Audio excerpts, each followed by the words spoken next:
Hi everyone, this is Makuring channel. Thank you for visiting our channel.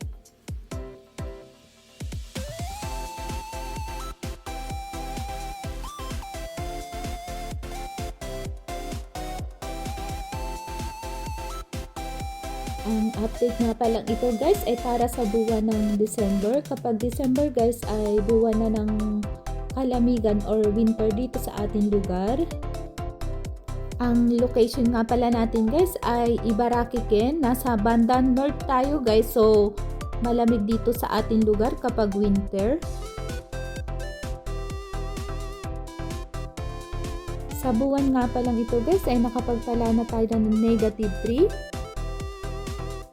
Kapag nag-3 na guys, ang temperatura ay yung ating mga ionium, yung mga ilang ekiberya natin na masiselan sa lamig at saka mga ilang sedam na masiselan din sa lamig ay bumibigay na sila.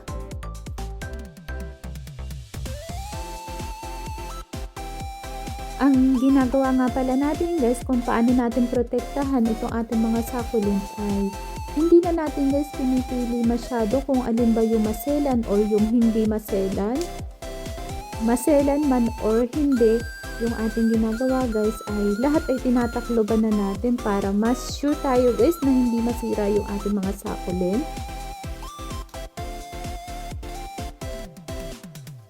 Kapag ganitong season guys na winter, so kailangan natin guys na updated sa weather at saka nagda-download din tayo ng weather application para updated tayo sa temperatura dito sa ating lugar. Ang isa pa nating ginagawa guys ay naglalagay din tayo ng temperature reader dito sa ating loob ng greenhouse para update tayo kung gaano ba kalamig yung temperatura dito sa loob ng greenhouse, kung kailangan ba natin dagdagan ang taklob ng ating mga succulent or okay na yung ating itinaklob. Kaya nga pala guys, medyo mahigpit tayo dito sa ating mga succulent. Sa pagtataklob ay nagdidilig tayo ng mga succulent kahit winter. So kapag masyadong basa guys yung ating mga succulent, yung lupa na ating succulent ay may tendency na magyelo siya kapag masyadong mababa yung temperatura.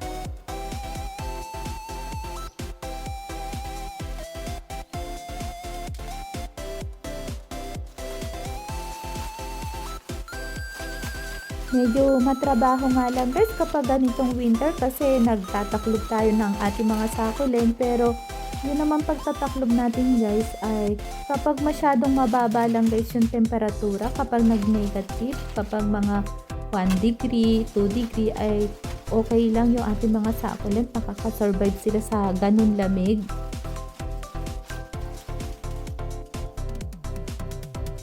Sa video nga pala ito guys ay i-share ko na din guys yung mga ginagamit natin para hindi masira yung ating mga succulent sa sobrang lamig ng panahon. Ang una nga pala natin ginagamit guys ay gumamit na tayo guys ng corrugated plastic or dampura naman sa Nihongo.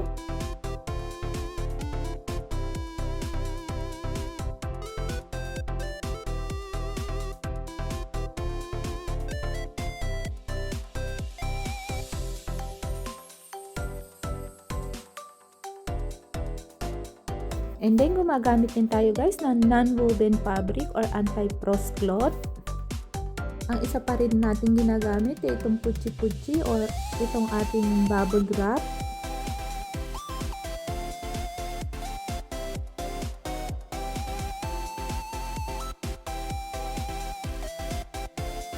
Siyempre guys, gumagamit tayo din ng recycled cardboard box. So ito guys yung ginagamit natin.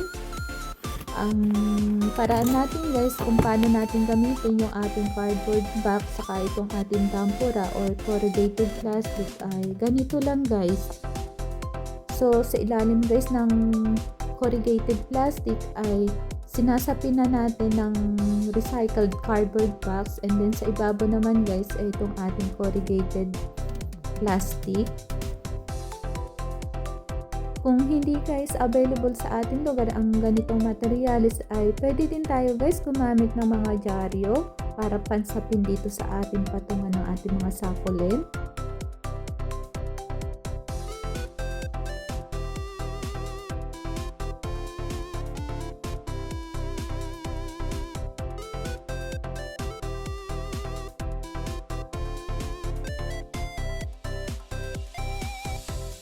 So, ganito lang guys ang setup natin kapag winter. So, medyo matrabaho guys dahil yung mga succulent natin ay ating pinagsasama-sama para hindi sila masyadong ma-expose sa sobrang lamig ng panahon. Pero, okay lang naman guys. Kaya naman ang ating routine. So, ang tinatarget lang natin guys ay yung hindi tayo masyado guys na mahihirapan sa ating pagtataklob at pag-aalis ng taklob nitong ating mga succulent. So, ang naisip ko guys ay yung ating non-woven fabric at saka itong ating puchi-puchi ay atin na lang i-roll para hindi siya masyadong medyo makalat tingnan kapag binuksan na natin guys yung tunnel. Siyempre guys, pagkatapos natin buksan yung tunnel ng ating mga succulent ay chinecheck din natin guys yung ating mga succulent kung meron bang nasira sa sobrang lamig or okay lang ba ang kanilang mga itsura. Mukhang okay naman guys itong ating mga succulent. So yung mga succulent natin guys ay nag-i-start na din na magbago yung kulay, nagiging mas colorful na sila. So, yung ating mga succulent guys ay hindi naman talaga totally exposed sa lamig dahil nagtataklog nga tayo guys ng ating mga succulent. So, yung ating mga succulent guys ay hindi pa ganun ka-intense ang kanilang color. So, okay lang tayo guys. Ang mahalaga guys ay maproteksyon na natin itong ating mga succulent sa sobrang lamig ng panahon. And then, kapag araw naman guys, dahil nasa loob ng greenhouse, itong ating mga succulent ay na taas ng 20 degrees above yung temperatura dito sa loob ng greenhouse. So, yung ating mga succulent guys ay hindi pa talaga totally nai-expose sa sobrang lamig ng panahon. By the next month, siguro doon pala magsisimula yung araw-araw na sobrang lamig ng panahon. So, by the month of January guys ay mag-iiba pa rin ang itsura ng ating mga succulent. So, siguro guys, mas intense yung magiging kulay niya compare sa buwan ng December.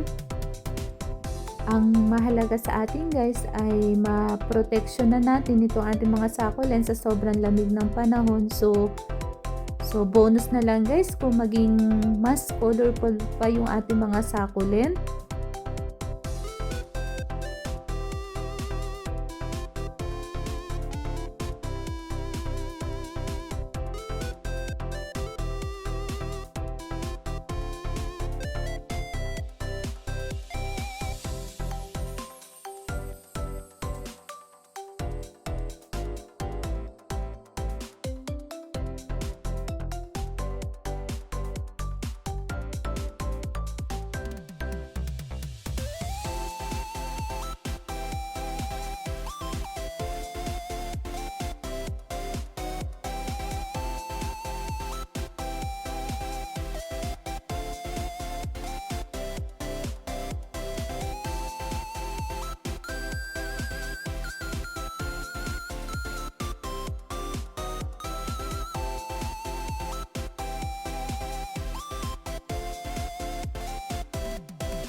Siyempre guys, i-update natin yung ating mga succulent arrangement. So, yung ating succulent arrangement guys ay ginawan din natin ng tunnel para hindi rin sila ma-expose masyado sa sobrang lamig ng panahon. So, ang latest guys ay ganito ang itsura nila. So, dahil yung ating mga succulent arrangement ay combination na din ng mahina sa lamig at matibay sa lamig ng mga succulent. So, ang ginagawa natin guys ay tinatakloban din natin itong ating mga arrangement. Dahil naniniwala tayo guys na may taklob, mas safe yung ating mga succulent.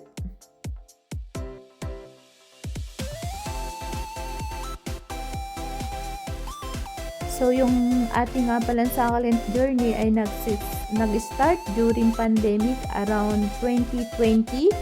So, yung ating pag-succulent guys ay nakaranas na tayo ng 4 or 5 beses na winter. So, every year guys ay nagiging lesson sa atin kung paano ba ang gagawin natin diskarte para maproteksyonan natin itong ating mga succulent sa sobrang lamig ng panahon.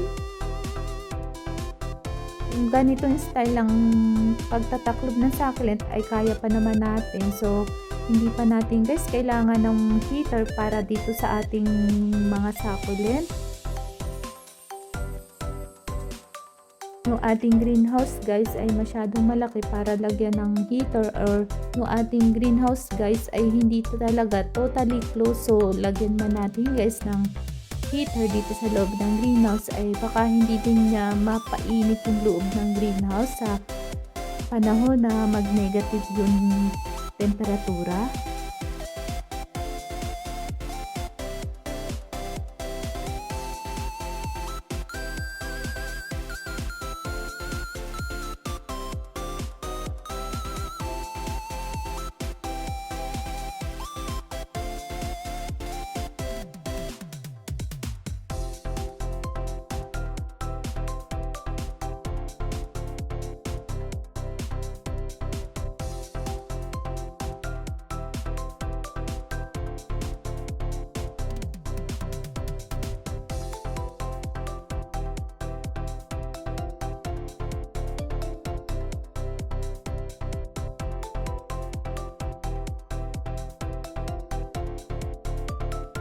Siyempre guys, check din natin guys yung mga succulent natin na mahina sa lamig at saka mga succulent natin na bago pa lang ripat. So far so good naman guys, mukhang okay naman sila guys kahit na sobrang lamig na din talaga ng panahon, mukhang nakaka-survive naman sila.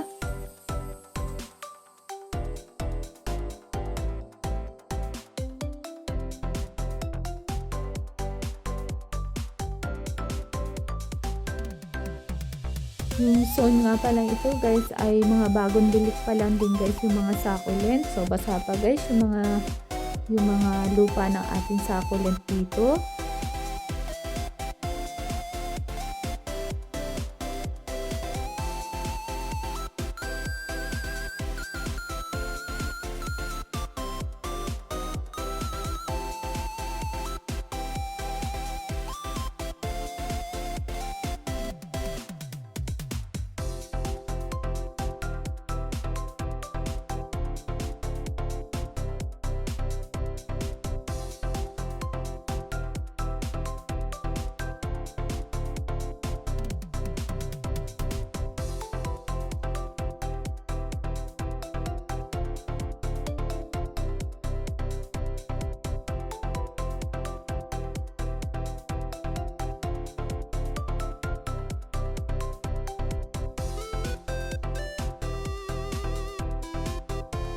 Ang Bourastel nga pala guys ay isa sa maselan sa lamig. So okay naman guys yung ating Bourastel dito. Mukhang nakaka-survive naman sila.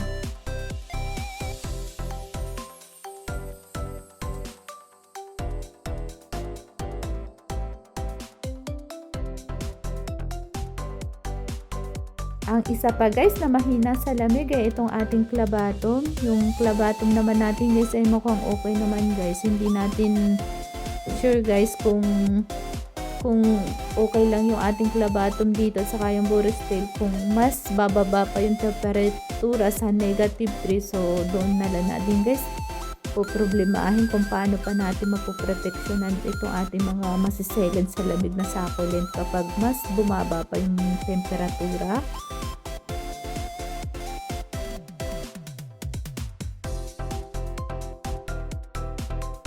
Yung parting ito naman guys ay sari-sari ng succulent yung nakalagay dito. Merong mga succulent bowl, succulent arrangement, saka mga hanging planters. So, ang problema natin guys kapag ganitong winter ay yung magiging patangan nila kung paano natin sila matatakloban. So, ang pinakamadaling paraan guys ng pagtataklob ay kung gagawa natin ng tunnel yung ating mga patungan. That's for all guys. Maraming salamat nga pala sa pagsama nyo sa akin dito sa loob ng greenhouse. Although sobrang lamig na din talaga guys ng panahon, pero nagpapasalamat ako guys sa patuloy yung pagbisita dito sa ating channel.